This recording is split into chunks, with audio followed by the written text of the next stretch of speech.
तो आप देख सकते हैं ये है मेरे पास बजाज डिस्कवर 125 सीसी।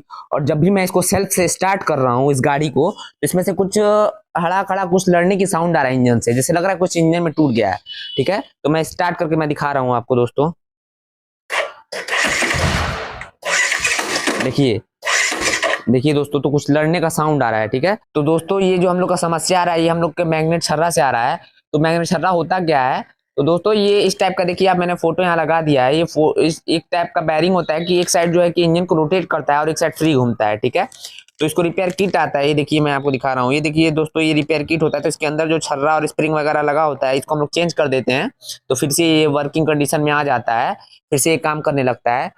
तो दोस्तों ये जो है कि हम लोग के इस चैम्बर के अंदर लगा होता है। ठीक है, तो सबसे पहले इसको हम लोग को खोलना होता है और इसी के अंदर ये बैरिंग लगा होता है। तो सबसे पहले हम लोग को ये दोनों नट, इसके बाद से जितने इधर भी साइड में नट हैं इन सबको खोलना है।